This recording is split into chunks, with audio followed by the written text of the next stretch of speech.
On behalf of the Wallenberg Committee and the Rackham Graduate School, it's my pleasure to welcome you to the 19th Annual Wallenberg Medal presentation and lecture. I would also like to welcome President Mary Sue Coleman, who is in the audience with us this evening. Raul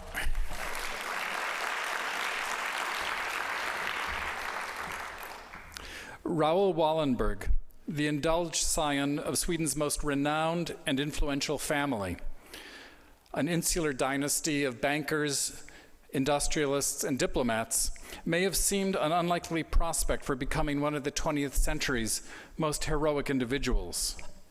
Indulged, perhaps he was, but Wallenberg certainly was not pampered. At 1923, at the age of 11, he traveled by train, unescorted, from Stockholm to Istanbul, where his grandfather and guardian was Sweden's ambassador. Grandfather fostered his independence. Young Wallenberg had an open and inquiring habit of mind, unusual, perhaps, for someone from his cloistered social background. He had a talent for friendship and an inclination toward the practical. He brought these traits to Ann Arbor in 1930 when, on the recommendation of his grandfather, Wallenberg arrived to study architecture at this university. He thrived here. He understood that a public university in the heart of North America, more than any elite institution, allowed him to slip loose the constraints of class, privilege, and inheritance, and provided him a fresh place for departure. From here, he could follow his own path. Wallenberg used his situation to his greatest advantage. He loved Ann Arbor, and he also loved leaving it. Ann Arbor became his stepping-off place to explore North America. He learned the art of hitchhiking to travel to Chicago, Los Angeles, and elsewhere. And in letters to his grandfather, he boasts of his skills. He beguiled drivers with stories so they might be willing to take him further along his journey. It made a good impression on passing motorists, he realized, to wear his Michigan ROTC uniform. He walked west through the night along some empty highway to Salina, Kansas. A trucker gave him a slip of paper with the mysterious letters, OK, a pass that vouched for his bona fides at truck stops through Colorado and on into California. Strangers helped and fed him. He realized he could rely on the openness he found at every hand. He wrote his grandfather, "You're in close contact with new people each and every day.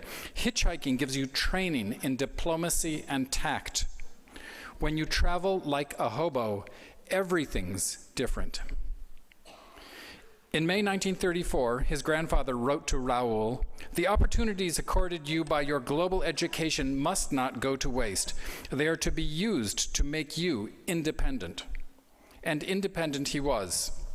That summer, the last before he finished his degree, Wallenberg and a friend from Owasso here in Michigan loaded supplies into an old Ford truck they had borrowed and headed south for Mexico City.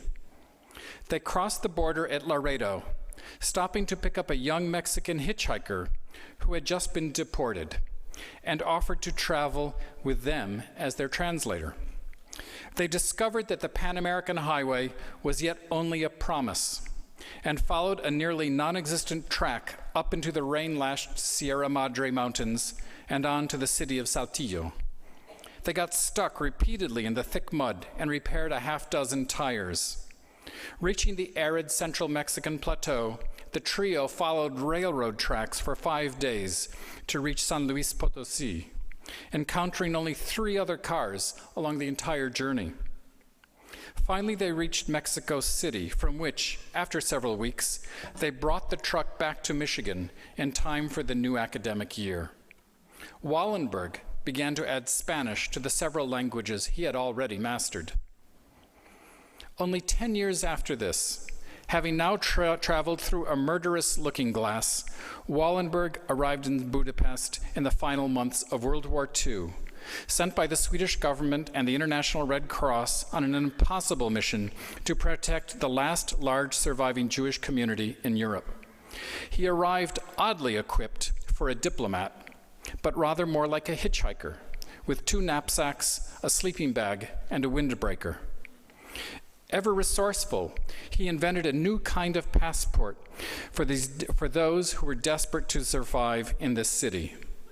As effective as that mysterious OK, which had opened doors to trucks across Kansas and Colorado, Wallenberg's far more ornate confections with ribbons and seals, fabricated by Jews put to work in the protection of the Swedish legation, deterred murderous SS and Hungarian fascist militias, and afforded Swedish diplomatic protection to thousands. He cool-headedly pulled lives from among the dead in the mud and icy water of the Danube. In a theater of nerve, Wallenberg invoked international law where none existed. He stipulated to General Gerhard Schmidhuber, commander of the German forces in Hungary, that if he did not prevent the murders of the tens of thousands of Jews now under the protection of Sweden, he would see the general swing on the gallows of the approaching Soviet army. Through great nerve, resourcefulness, and resolve, Raul Wallenberg saved perhaps nearly 100,000 Jews until the liberation of Budapest.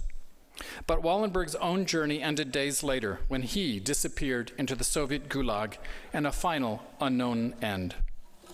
It is perhaps fitting, particularly for this evening's guest, whose first book was a collection of poetry, to invoke the verses of Antonio Machado, a contemporary of Raul Wallenberg, who was one of Spain's great poets and a witness to the horrors of the Spanish Civil War. Wayfarer, you are only your footsteps, there is no other. Wayfarer, there is no way. You make the way as you go. As you go, you make the way, and stopping to look behind, you see the path that your feet will never travel again.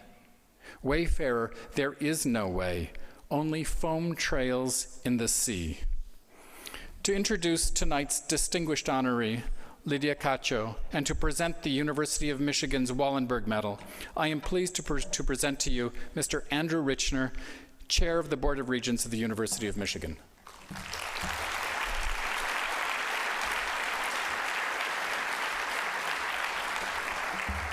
Well, thank you, Dean Godfrey. On behalf of my colleagues on the Board of Regents of the University of Michigan, including my colleague Kathy White and Mary Sue Coleman, our great president, I am honored to present Lydia Cacho, a courageous and intrepid human rights activist and journalist who comes to us from Cancun, Mexico. Lydia Cacho is a fearless defender of the rights of women and children. She risks her life to challenge corrupt government and business leaders who profit from prostitution and child pornography. Hers is a voice that will not be silenced. She speaks out, full-throated, against the brutal reach of organized crime, the collusion of the powerful, and the cult of violence that threatens Mexico. In her 2005 book, The Demons of Eden, Lydia revealed the criminal exploitation that exists in the shadows of the resort hotels of Cancun and the network of corruption that shields the criminals. As a result of her revelations, she was illegally detained, abused, and threatened with death, and subjected to a year-long criminal defamation lawsuit by the very men her audacious work exposed. The Mexican Supreme Court ruled that her book told the truth, and yet justice has its limits. The same court overruled the recommendations of its own investigation commission, dismissing the charges Lydia brought against the officials and law enforcement authorities who colluded in these crimes in the efforts to silence her. Lydia works at the grassroots where the powerless and voiceless live in risk. She is the founder of Ciam Cancún, a shelter for battered women and children which provides refuge for many victims of violence and exploitation. She speaks out against the abuse of women in Mexico and brought the world's attention to the unsolved murders of dozens of young women in Ciudad Juárez, which tragically presaged the horrific violence which narco-trafficking is visiting upon this city that borders the United States. As a journalist, Lydia Cacho faces the most acute personal risk. Mexico is the most dangerous country in the Americas for journalists. Since 2000, 55 Mexican journalists and writers have disappeared, and 8 have been murdered. Others have been forced into exile. Few of these crimes have been investigated. The perpetrators go unpunished. Despite frequent threats against her life, threats that continue today, Lydia has declined offers of asylum from the United States, France, and Spain. She refuses to leave her country and abandon the women and children she has dedicated her life to protecting. The Washington Post has described Cacho as one of Mexico's most celebrated and imperiled journalists. We honor her tonight as one of the world's most heroic and passionate advocates of human rights.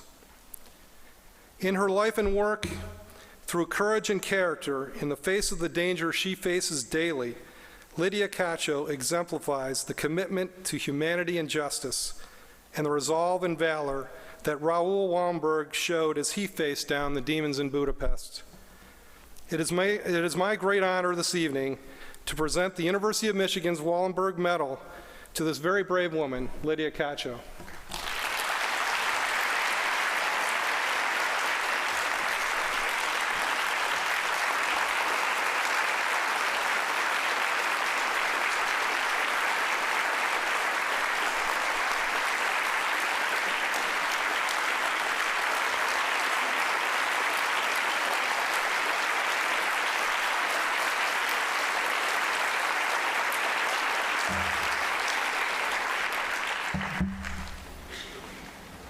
Thank you so much. I feel truly grateful, and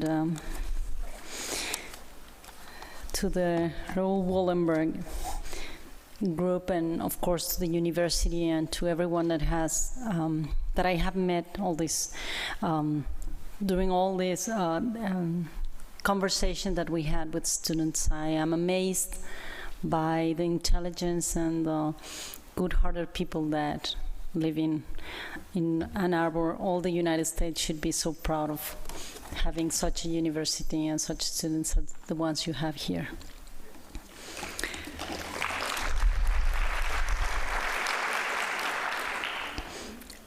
I will not talk about the bad guys. I will talk about the good ones. I want to share a couple of stories with you, and then we might be able to have a conversation. But first, I will tell you that tonight, during our dinner, some friends asked me why don't I leave Mexico? Why don't I just go? I have all these awards. Do the awards make me safer? Louder? Okay. Good, it wasn't that good. The first part wasn't very good. I was just trying to see if you're not sleeping. So, why don't I leave my country? A lot of people ask me. And I was trying to explain why not, when somebody in my table said, because it's your country. And then she was right. I don't leave it, not only because it's my country, but also because I have the right to live happily there. And I will work for the right of others and mine to live happily there, without violence, and that is something that is truly important for me. And why is, thank you. Happiness is truly important for me because of the way I grew up, because of the education I received. When I was a little girl, my grandfather, who was a Portuguese man that had to flee Portugal because of the war, he was in jail in Portugal during the Salazar dictatorship, and then he was helping people getting out of jail in Spain and Portugal during the war.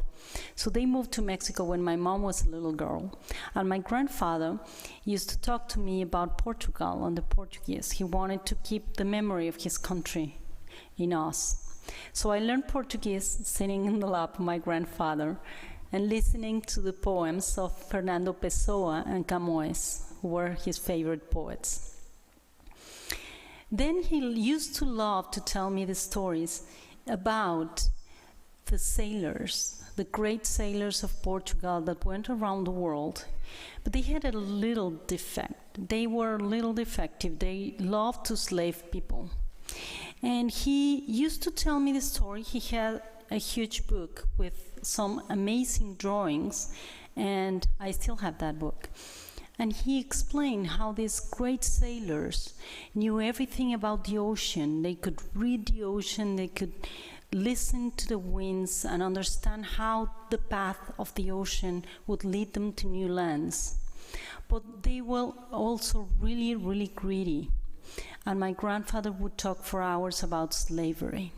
He explained to me how they went to the island of Gorée in Senegal to take people away, women and men, and drop them in this island in special places, and then take them away to other countries, including to the American continent later on.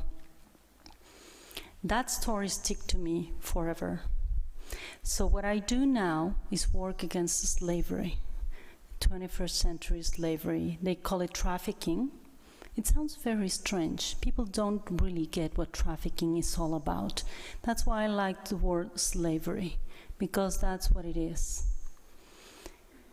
So when my grandfather told me about these stories, when I was 15 or 16 and I started rebelling against everything, the establishment, my grandfathers, my mother, my father, and everyone, one day he said, "You will always be a rebel because in your blood is the blood of the Mexican indigenous people that were enslaved by the Spaniards, but also is the blood of the Mexican brave woman that didn't allow that their language and their abilities to get lost in history. You will always fight against authority." My grandfather knew something. He was very, very clever. Because in your blood is the blood of the Portuguese people, of the Portuguese sailors that would dare to go into the oceans and explore the universe, but also because they knew they were able to exercise violence, and they were not really aware of that. And you have to be always aware that you, as an intelligent human being, are able to exercise violence every time you choose to. My grandfather was the first person that ever told me that violence, it's a choice. The exercise of violence, it's a choice we make every single day of our lives. In a love relationship, at school, on the streets, anywhere we go, in the way we speak to others. He talked about racism without talking a lot about racism. He explained how we use words to hurt each other. So he gave me the knowledge of who I was. I knew there was this blood in me of the Moors, of the Arab men that lived in Portugal, so I'm a little Arab there. So every time I go to Arab countries, they start speaking in Arabic to me, and then I said, no, I don't. And they go, "No, don't deny your blood." I'm like, "I swear I'm not." So that happened to me in Egypt and in Morocco. And it's very strange because in most of the places, except Scandinavia and some American places, they think I belong to those cultures. So that is really amazing to me, because I do know that I am a citizen of the world, and I knew it since I was a little girl. So it was very hard for me to understand, as I grew up, why people couldn't see each other as equals and as different as they are, as valuable as they are as different people, women, men, and enjoy that difference. So one day I wanted to become a poet. I wanted to be a novelist and live by the ocean as my ancestors, the Portuguese sailors. And I moved to Cancun 23 years ago. I did write a book of poetry 18 years ago. It's not that good, but... And then I started writing the stories of the people there. I became a journalist thanks to a literature teacher that told me when I was a teenager that I would never be a good writer or a good novelist or a good poet because I was too worried with reality. And I guess he was right. So I guess I'm a good writer as a journalist, but not other way I don't mind. I like to be a good journalist. Then living in Cancun showed me what racism can do to a country, what sexism can do to a country and to the world. The first time I met a little girl that was a victim of sexual violence, the first time I met a little boy that was a victim of sexual violence, I didn't know what to do. I really, truly didn't know how to act and how to react to that. How could a human being touch a child and use and abuse him or her? I didn't know how to handle that, so I started trying to learn. I read all these books. I talked to my mother, who was a psychologist and a sexologist, and I started writing about it from a different perspective, of the perspective the other journalists were using.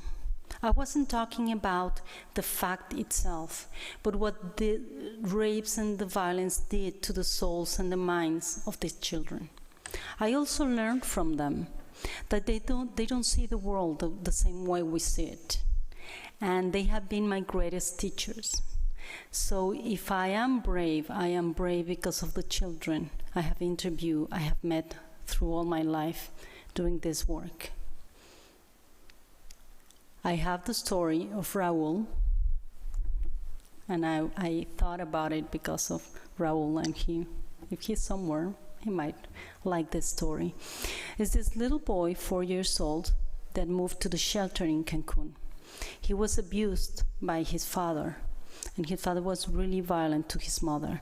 So one day I come to the shelter, and I see all these all the kids that were there, and they go, Lydia, Lydia, and we hug each other, and we give kisses, and how are you? Hola, hola.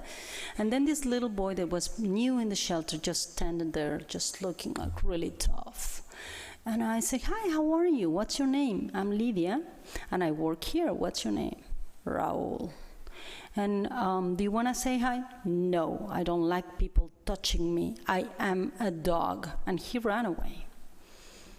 So I went to the psychologist and said, what's the story on Raul? And he said his father abused him sexually, and then he abused the mother, and he's not really able yet to handle certain things, and he's really violent to other kids. So I went into the garden. He was there sitting by himself, really, really angry. And I sat next to him, and I started touching also the grass, and I said, hey, Raul, what's up with you? Why don't you like people saying hi to you? And he said, because I don't have a heart. And I said, really? He said, no. Why don't you have a heart? He said, my dad said so. He said, I am a heartless dog. And I said, okay, good.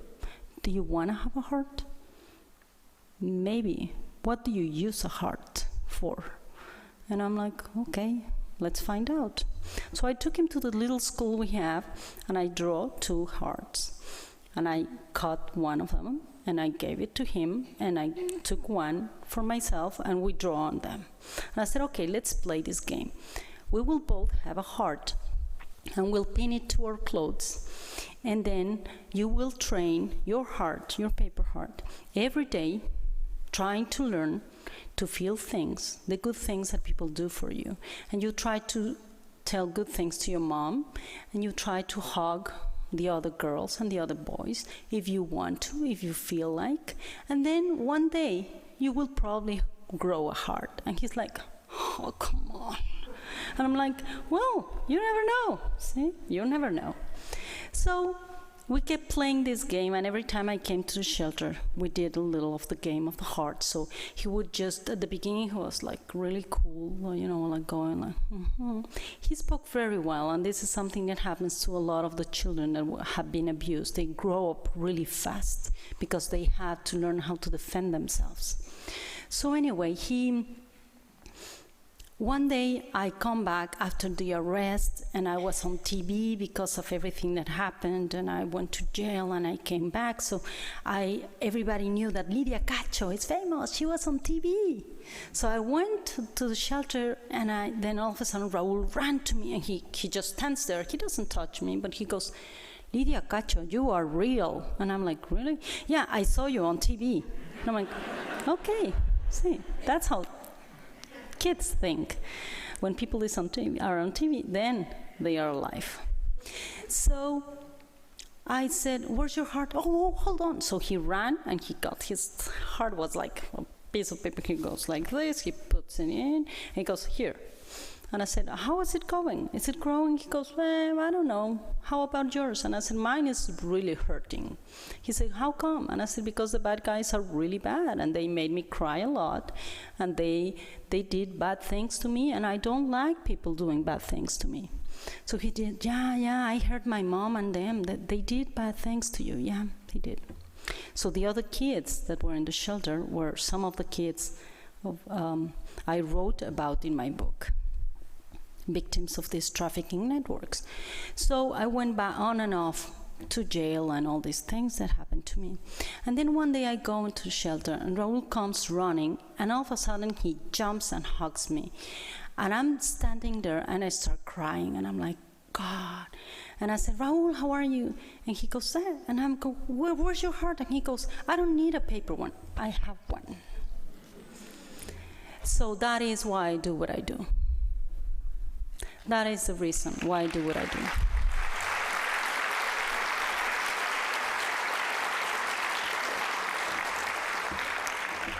Raul's story is not the only one, of course, but it's one of the most important ones for me, and I love to tell this story because it reminds me that love is something that we don't talk about enough in the world. We talk about war, we talk about violence, we talk about differences, we talk about politics, we talk about the military, but we don't talk about love.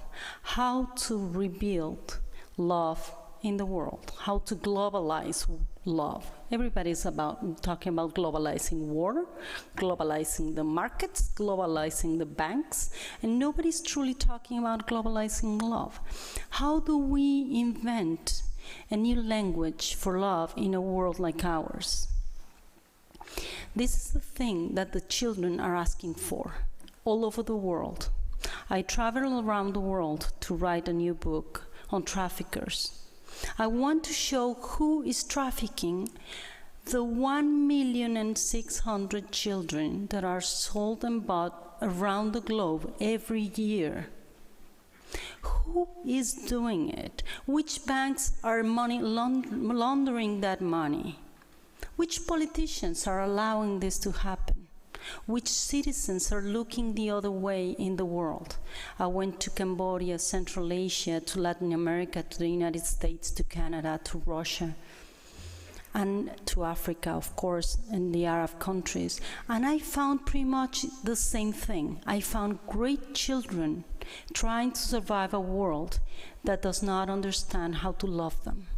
I interviewed children, little girls 6 years old in Cambodia, 8 years old in Thailand, 12 years old in Kyrgyzstan, 15 years old in Uzbekistan, that were sold as sexual slaves. So somebody from another country and of their own country would be able to buy sex with them. And everything they needed, everything they wanted, and the reason why they, in some ways and in some places, stay with their captors, is because their captors are convincing our children around the world that they love them, that this is the way they show their love, by giving them a little money, by feeding them, and by having sex with them. Soldiers around the world from every country are going to certain wars, and they are going to the prostitutes, to the brothels in which underage girls have been brought and bought so they can have safe sex with them. They go there to make peace or to control the war, and then they are being part of this problem. When the American government implements a new law against trafficking in the United States, they start searching for the men who fly to Thailand and Cambodia to have sex with children. So they stop going there, and now they go to Mexico. So in Mexico it increases, and Mexicans do too. They consume sexual tourism too, of course. So this is a global issue. And we are not addressing it as a global issue. It is political, it is a criminal issue, yes. But basically, it is a humane issue. Trafficking and sexual slavery of children and women is a humane issue. Most of these children are poor. Most of them are looking for someone to look at them in the eyes and to recognize them as human beings. And the people who is recognizing them and saying, you are worth something, are the traffickers and the clients of the brothels. Because people around the world are truly not paying attention to that. If you see any children, anyone in this room that has children, that has nephews, nieces, or grandchildren, would know. Kids know things, and they are expecting adults to help them and to protect them to go through this very, very strange and violent world. And I guess the answer to all the problems has a lot to do with the fact that we have to rebuild the way we love each other, the way we love ourselves. I love myself a lot, and I really, really like to be alive. And I am here getting another medal and getting the same question I get every time I travel around the world to get awards. Lydia, do an award make you safer in your own country? And I said yes, because the criminals and the government know that my head has a higher price for the international community. That is a fact. But then again, I will take a few minutes to tell you this, my friends of Ann Arbor. I do what I do because I love life. I do what I do because I think every human being deserves to be happy, because we have to defend not only our human rights, but our right to happiness, to a dignified life, our right to a good sexual life, not a violent life. We have to defend our right to be loved and to love each other. And if any day, I hope not, but if any day they do get me, and if they kill me, I want you to be very, very sure that they did not win. They will never win. Because I will never give them anger, resentment. I will never give them my right to be a happy person and to be a good journalist and a good citizen of the world. And I think that is a basic thing. We were born and we all will die. If I die doing the things that I love, then I'm not afraid. I choose, every day I wake up, I choose not to live in fear. Fear is within us, not without us. People keep selling us the idea that fear is there, it's a big bad monster that will get us. And that's not true. The bad guys around the world are really just a few. And most of the good people are surrounding us most of the time, and we really, really can't see it. So I am here, not giving a lecture, but having a conversation with you to remind you a poem that my grandfather read to me, and I found a pretty bad translation into English. You might forgive me. It's one of the poems of Fernando Pessoa. I began my book, Memoirs of an Infamy, in the one I tell about my torture and why they took me to jail, with this poem. My grandfather is no longer with us, but he is with me, of course. And Fernando Pessoa wrote a poem called Of It All Three Things. Of it all, three things were left. The certainty that we were always starting out, the certainty that we had to go on, the certainty that we would be interrupted before finishing. Turn the interruption into a new path. Turn the fall into a dance step, the fear into a ladder, the dream into a bridge, the search into an encounter. I am so very grateful for having this encounter with you, and thank you for giving me your love tonight and for recognizing me as a human being. Thank you.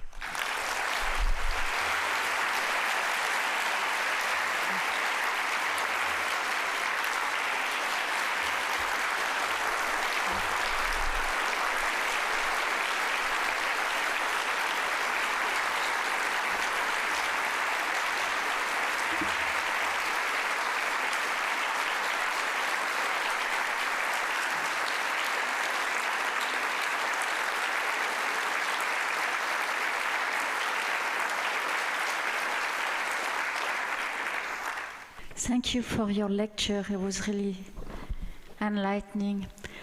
I wonder what you do to help the children. Could you tell us what's being done for those children?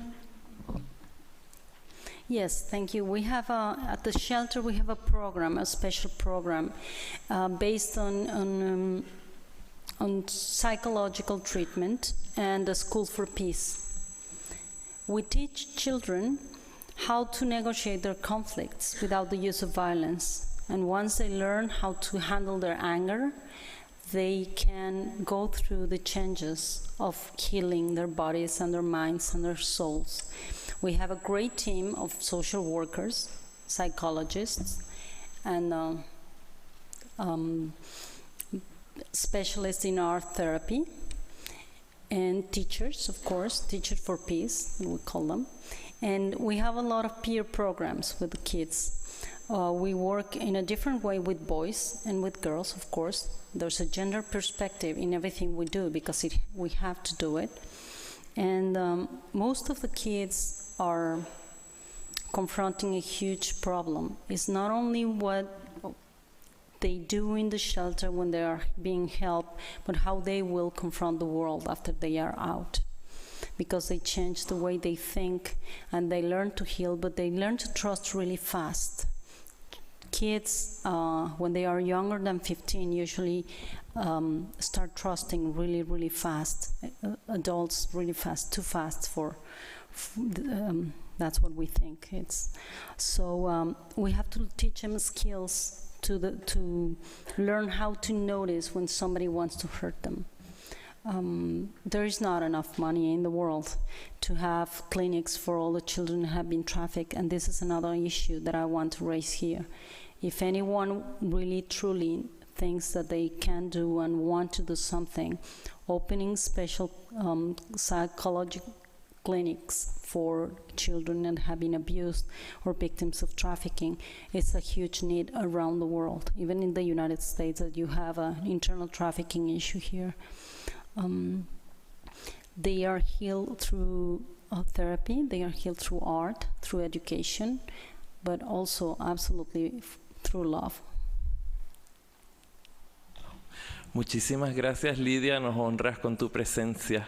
My question was if you could also expand on how we can help. What are the things that we can do as people that live in Ann Arbor or in the United States? Thank you so much. Gracias. Well, the United States has a bigger and bigger problem on internal trafficking. And most of the victims of internal trafficking, most of the victims of internal trafficking in the United States are girls that go between 11 and 15 years old. They are being handled by groups of people telling them they will become models, singers, or go into this easy, wonderful life of being famous. And there is an organization called the Polaris Project. The director now is Mark Lagon in Washington. He was the ambassador against trafficking in the United States for the last years. And he's doing a great job, and he's looking for people to work with him as volunteers around the United States. So if you're interested, go into the polarisproject.org and then join them. They have several programs: educational, prevention, direct attention, protection of the children. They need lawyers, they need attorneys. So here in the United States, if you want to help in in Mexico. I think one of the best ways right now is to put a lot of pressure on the American Senate to make sure that all the money they are giving away to the Mexican government for the war against drugs has to go side by side with the human rights bill that we demanded to the Department of State, because all this violence that is increasing in Mexico is directly protecting the traffickers. And there's increasing human rights violations in Mexico, and the Department of State seems not to be really worried about that. So we do need your help. The more people that puts pressure into the Senate to ask, what about human rights of children and women in Mexico? With all these millions and millions that you're sending for the war, what about that? That would be very helpful.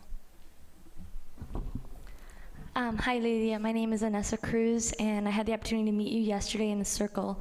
And I cannot believe how humble you are with so much that you've accomplished in such a short lifetime.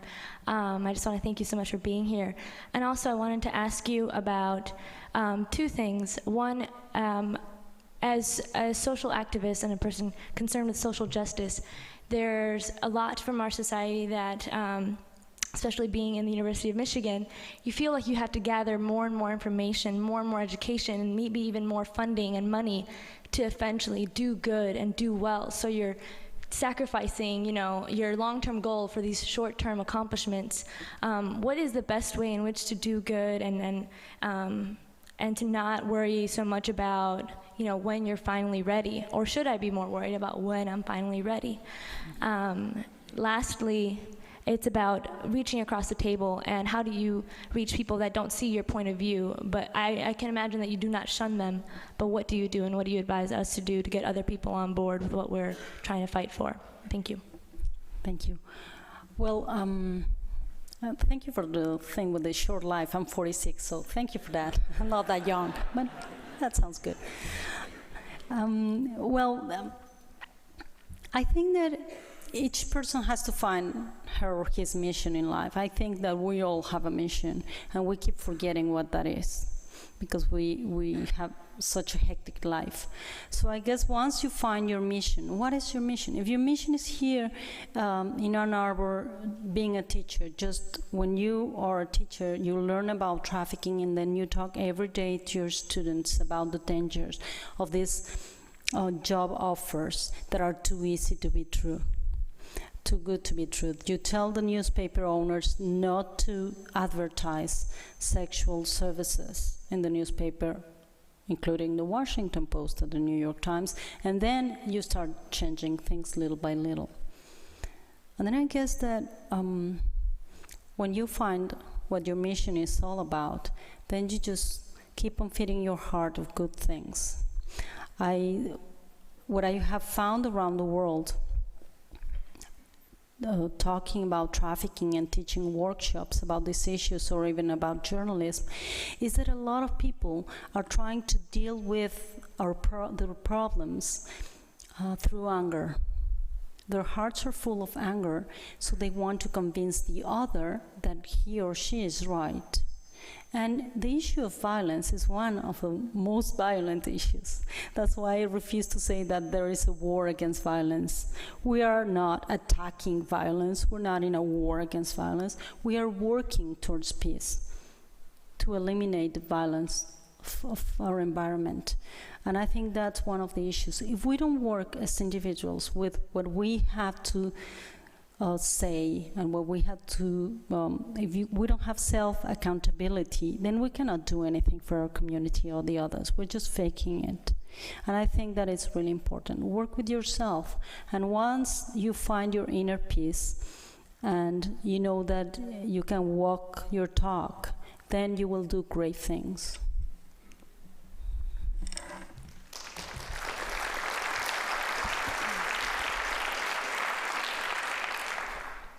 Hi, Lydia. Thank you so much for being here and allowing us to listen to what you had to say. I also met you yesterday when you talked to my transnationalism class, and my question is similar to Larry's, and I know there's a lot of college students here, and we addressed this when you talked to my class yesterday, but what as college students, as the leaders of tomorrow, what can we do at the college level to help this problem? Thank you. I think that you have a big task right now, and it has a lot to do with reconstructing the values of what it is to be a woman and what it is to be a man. Masculinity and femininity issues are in need of new philosophers. We truly need someone to tell us how to build the new man, a man that believes in gender equality, but also for himself, a man that is tender, but also knows how to ask for tenderness and for love and for respect, that knows that his body is also a temple for love and good sex life and a good erotic life, but not a temple to attempt against others. I guess that we have to address sexuality in a very different way. It doesn't matter what religion you are, it doesn't matter how conservative or progressive you are, we need to reconstruct the sexuality of the world in a more humane way. And I think that is a task that belongs to you, the new generations. We need new philosophers. We need to talk about new ways to find out how to connect with each other without the use of violence or imposition, or without the need to buy love or sex from each other.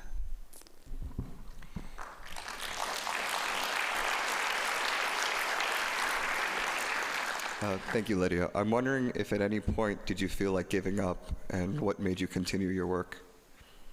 Oh yes, of course. Well, when I talk about love, and some people, I was in Sweden recently and presenting my book, and then people in Sweden said, "Why are you so obsessed with love? What's with you Latin American women?" And I'm saying, okay, I don't know, we like salsa and tequila and love. We should try it. Really, the three things together are really good. So,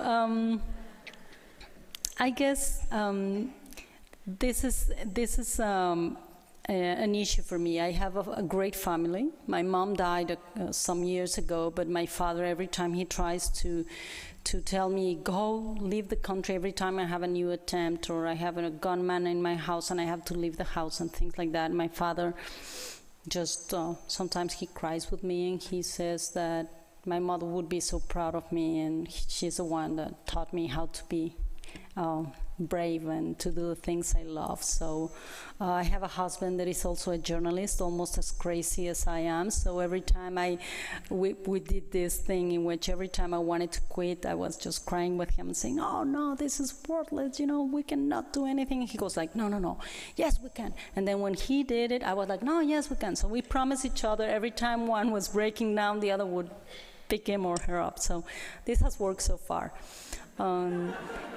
Also, I have a great family. My sisters, my brothers, my nephews and nieces are so great. I have a nephew that is 8 years old called Santiago. And when everything happened, he went to school and he told the story of this woman called Lydia Cacho that saves the world, basically, and saves all the children. And she fights these mobsters that are pedophiles and abusers of children.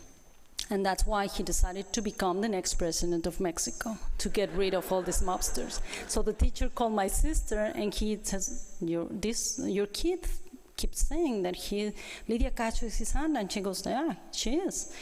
But your kid is too young to talk about these issues. And my sister is he? He's 8 years old. Some of the kids that my sister rescued are his age. Is he too young to know about this? So the teacher said, can you invite Lydia Cacho to school? So that is my crazy family, and that helps a lot. I guess that when you have a family that believes in what you do, even though they suffer, and I do worry about them, you can do anything. When you're surrounded by love and you believe in your mission, then you can do anything.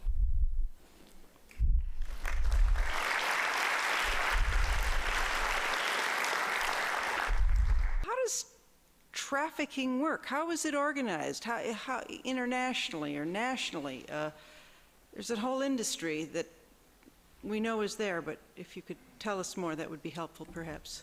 Well, you have to invite me again to give you the whole enchilada. I'm writing the book, and if I read the book, will I learn it there? I will publish the book on the world traffickers next year, and it will be in English. Well, hopefully. But I will do it really fast. What happens usually in every country in the world is there are local traffickers. There are some men or women that belong to the local sex industries that are looking constantly for young girls, and they advertise in newspapers, in school papers too. They advertise looking for waitresses, for models, for singers, for girls that want to become actresses from one day to the other. They advertise in many, many ways. They advertise also as video, looking for video stars and things like that, and the video stars are for pornographic videos. So that's the basic way they do it locally. And then in some other places they look for rural girls in small towns, and they, in Mexico for example, basically they go there and they look for the mothers and fathers, and they tell them your daughter can become a domestic servant in the city and she will earn a lot of money and go to school and blah blah blah. And the woman, as he or she belong to the community, believe in them, and they send the children because of poverty to the city, and they don't end up in being domestic servants, but being, sometimes they do, and being exploited too, but sometimes they end up in brothels in Mexico City or in other big cities in the country. In Central and South Asia, it's a little different. The sex industry has been so powerful now, and the world's pedophiles have been going there for years and years without any government doing anything yet. Now they are doing something, but they didn't do anything for 20 years. That what happens in Vietnam, Cambodia, and Thailand, and in some places in the Philippines, is that there is a culture saying that it is okay for a little girl to become a prostitute. So you find families everywhere. I went through the Mekong River going in a little boat to small towns, and every time I stop in a small house, in a hut, the mothers will offer, the first thing they would do would be offering to sell their children to me. And of course, I was like, Angelina Jolie, where are you? You know, I just needed someone to have a lot of money and do that. Because you don't know what to do with this. It's so amazing. But that's basically the way it works locally. And then internationally, they are putting girls into charter flights. From Kyrgyzstan, they are fooling charter flights and bringing them all the way to the Arab Emirates, to the nice hotels in the Arab Emirates for elder men to have sex with them, and they give them fake papers, and there's politicians involved, and there are policemen involved, and immigration officers involved. I have a lot of testimonies on that, and they do that all over the world. They bring Chinese people from China to Mexico, from Mexico to the United States, and so on. So there are networks of corruption all over the world. But also, the main problem here is that small trafficking or small town trafficking and internal trafficking and international trafficking works because people think it's like something we can't understand, but we can. And then people are not asking for accountability of their local authorities. And then read the book next year. About 10 years ago, I got involved in something called ECPAT, yes. ECPAT, and at that time they were dealing with tourism. And fortunately, well, as you know, it was started by Thai women whose lives were in danger because they were fighting against the politicians and the police and all that. They were successful in bringing about everybody from the criminal system to the police and all that. I just wondered, you mentioned Polaris. Is expat, which has expanded from tourism to the trafficking of children and all that and dealing, is it still around? Is it something that we could still get involved with? And, you know, sometimes it sounds like this is such a huge thing. Where do we belong? I mean, where do we start? But if you can show us the small things that we can do, and the other, is there Yes. a website, for example, that Yes. will link us with the different? Absolutely, yes. Thank you for bringing that to attention. Yes, ECPAT means End Child Prostitution and Trafficking. And ECPAT works all around the world, and they do prevention specifically, and they make studies to have the hard data on these issues. And they do work everywhere, and they have great prevention programs. One of the things you can also do is wherever you travel in the world, if you go to any fancy touristic place, if you go to the Arab Emirates, if you go to any place in Mexico, Cancun, Acapulco, anywhere, you tell your tourist agent, your travel agent, to get you a hotel and an airline that have signed the Save the Children agreement for companies that do not traffic and do not allow sexual tourism in their hotels, with their taxi drivers, and in their planes. And this is really important because you can ostracize the companies that are not willing to sign it. So that's really important. You can do that, and you can join also SaveTheChildren.org, and they have many, many programs, local programs all over the world, and you can join. And I think prevention, and education are the key to this. Hi, I'm Anna Ziv. I was wondering if there's any media coming out about the issues about trafficking, because a lot of times after there's documentaries or a lot of people find out about all the big important issues, there's a lot more political action about it. Do you know of any recent movies or books or really popular culture things that are going to change how people know about trafficking? Do you study here? I'm in high school. Okay. Let's make a deal. You will give me your name and your address. I will send you some films, and I'll send them to you, and you organize groups of students to see the films and to discuss about them, and I will send you a list of items to discuss with your peers. Really?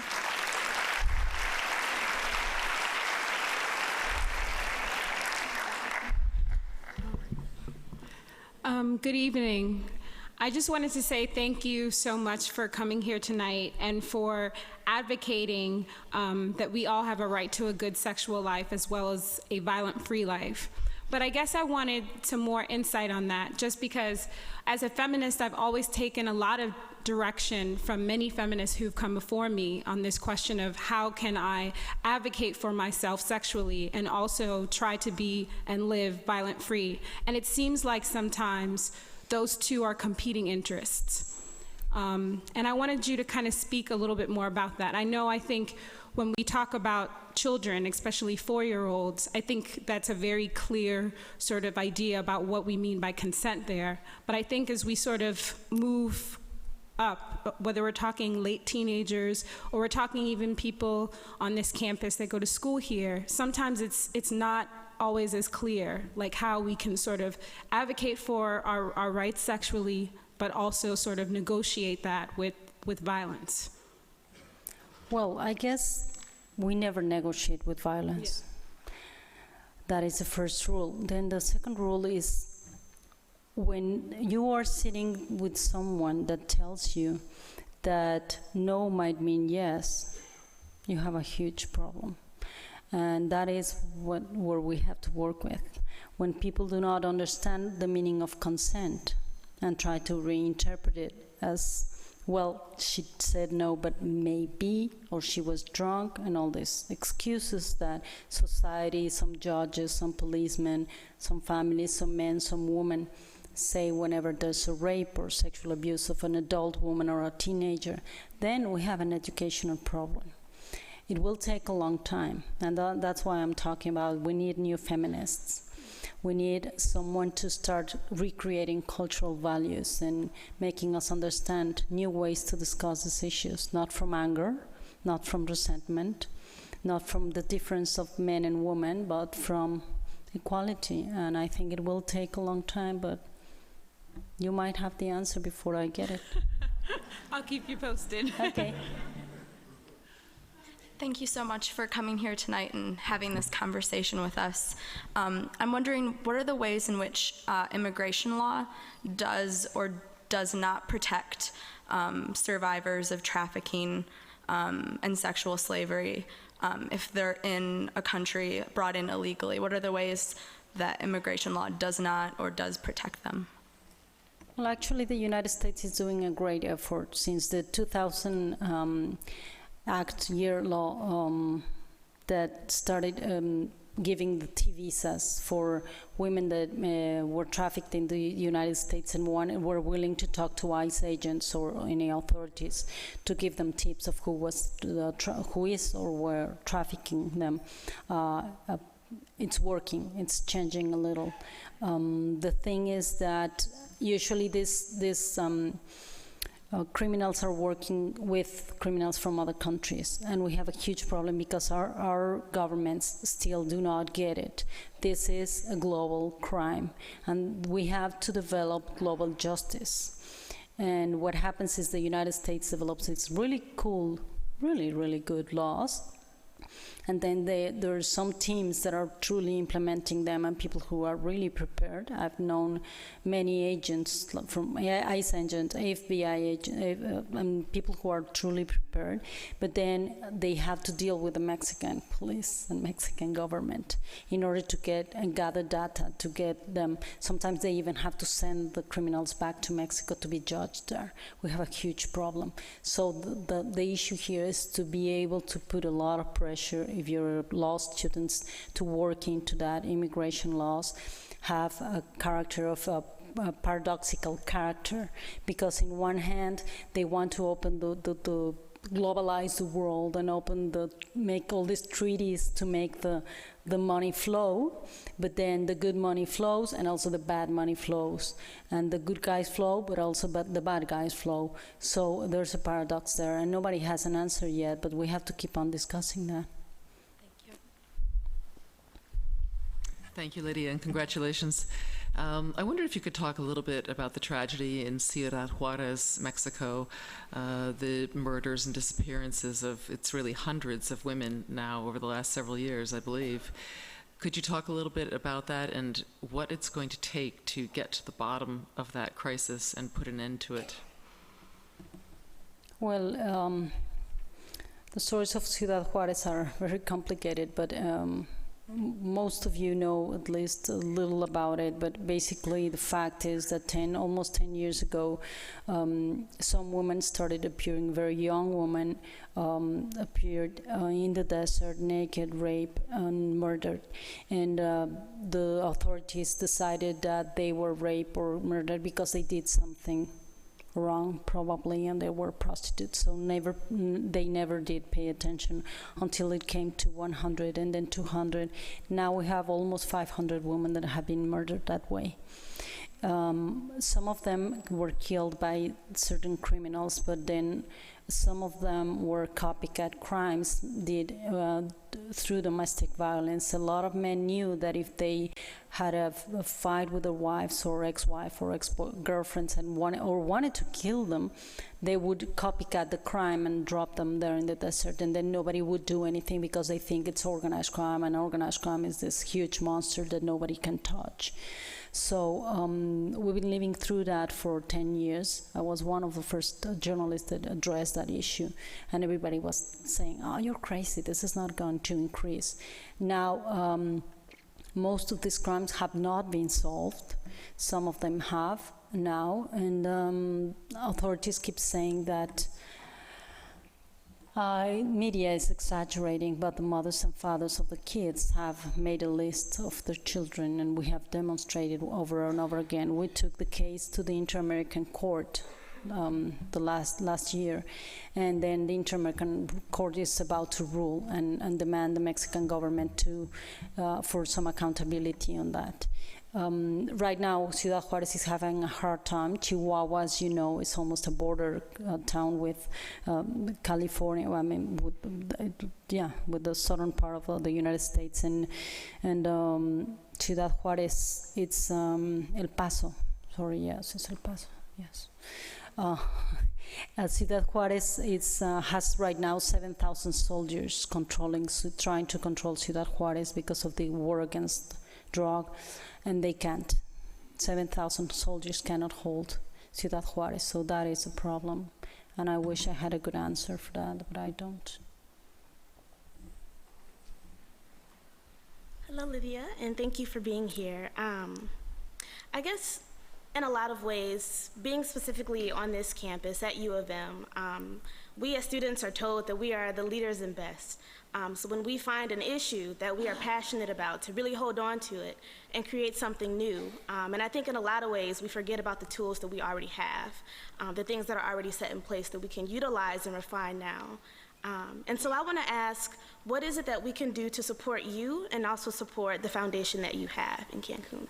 Oh, that's a great question. I didn't pay her anything, I swear. I didn't meet her before.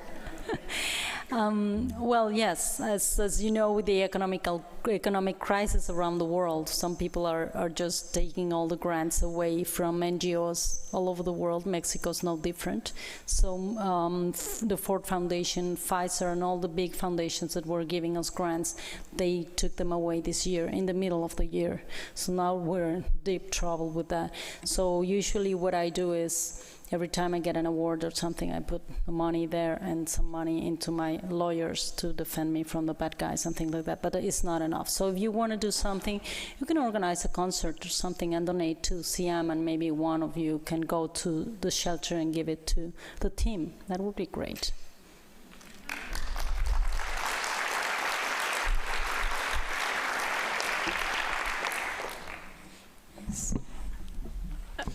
Hi, Lydia. Thank you so much. We're all honored to have you here with us. You mentioned earlier that it doesn't matter if you're from a more conservative background or not, but I know there are certain people who are more reluctant to openly talk about sexuality and in that way address this issue of trafficking and sex slavery. So how would you recommend that we overcome this hesitation to talk about the issue?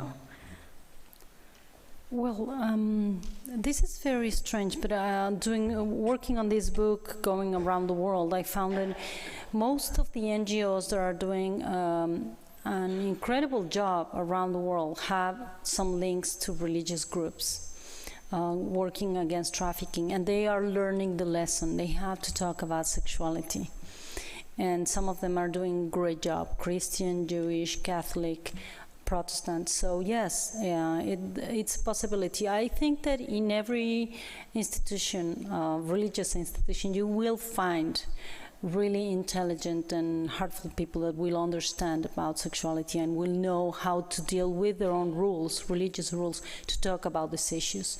And I think that there's no better way to do it than to look for this person and then gather together and find ways to make a commitment for the children.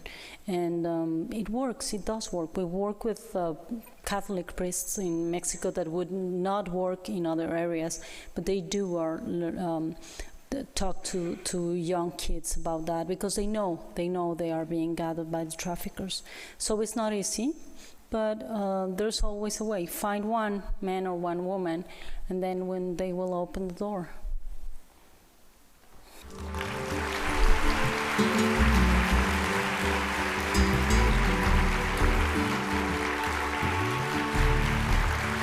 you.